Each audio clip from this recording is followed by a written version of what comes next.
Matapos ang kanyang proyekto tulad ng Malyari at The Kingdom, muling babalik si Piolo Pascual sa isang family drama. Ang kanyang karisma at husay sa pag-arte ay inaasahang magdadala ng lalim sa pelikula. Si Bel Mariano na kilala sa kanyang mga proyekto tulad ng Can't Buy Me Love ay patuloy na nagpapakita ng kanyang versatility bilang aktres. Ang kanyang pagganap sa bagong pelikula ay inaasahang magpapakita ng kanyang maturity sa pag-arte.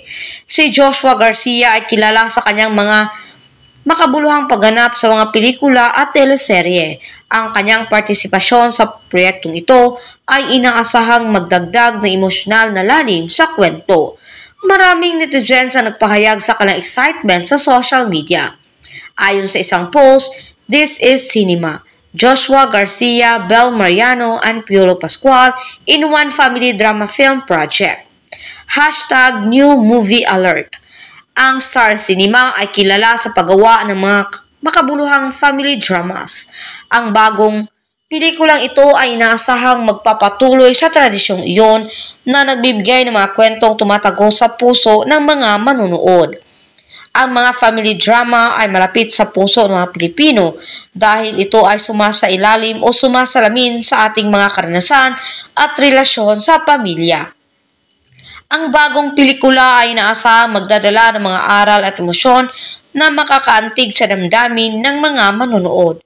Bagamat walang opisyal na anunsyo kung sino ang direktor at scriptwriter ng pelikula, inaasahan ng mga tagahanga na ito ay mapupunta sa batikang personalidad sa industry upang masiguro ang kalidad ng pelikula.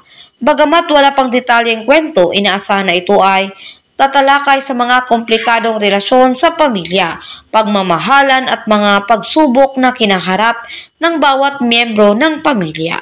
Ang pagsasama ng tatlong malalaking pangalan sa isang pelikula ay inaasahang magdadala ng malaking impact sa industriya na pelikulang Pilipino na maaaring magbukas ng pinto para sa mas maraming kolaborasyon sa hinaharap.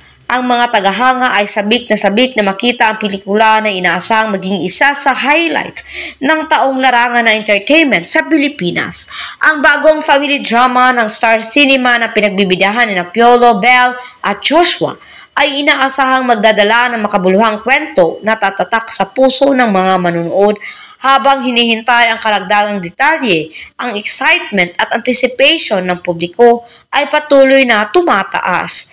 Muling pinatunay ng Star Cinema na kakayahan nito magbuo ng dekalidad na pelikula sa pagbabalik nito sa family drama genre, kasama ang tatlong powerhouse na artista na magkabilang henerasyon. Si Piolo ay hindi na bago sa genre. Sa bawat eksena, inaasahan na ibubuhos niya ang lalim emosyon at maturity sa kanyang naging tatak. Ilang beses nang pinatunay ni Joshua na siya ay isa sa pinakamahusay sa kanyang henerasyon. Sa proyektong ito, siya ay marahil magiging sentro ng emosyonal na tensyon. Mula teen romance hanggang mas seryosong tema, si Bel ay unti-unting lumalawak ang kanyang saklaw bilang aktres. Isa itong mahalagang hakbang sa kanyang karera. May bulong-bulungan na sa isang award-winning na direktor ang hahawak ng proyekto, kaya't inaasahan na isang polish at matinding obra. Ang family drama na ito ay posibleng maging salamin ng lipunan, isang espasyo kung saan ang mga isyong personal ay nagiging pampubliko. Base sa behind the scenes at mga leakage photos, mukhang mataas o malakas ang chemistry ng tatlo, isang mahalagang sangkap na naging klaseng drama. Agad na trending ang balita sa Twitter at TikTok na may hashtag tulad ng #Piolo Bel Joshua Movie at #Star Cinema Family Drama. Ipinakita ng pelikulang ito ang strategiya ng ABS-CBN na iangat mula ang kanilang entertainment brand sa pamamagitan ng quality content. Ipinakita ng engagement ng netizens na may tiwala pa rin ang mga tao sa pelikulang Pilipino kapag tama ang timpla ng cast at kwento.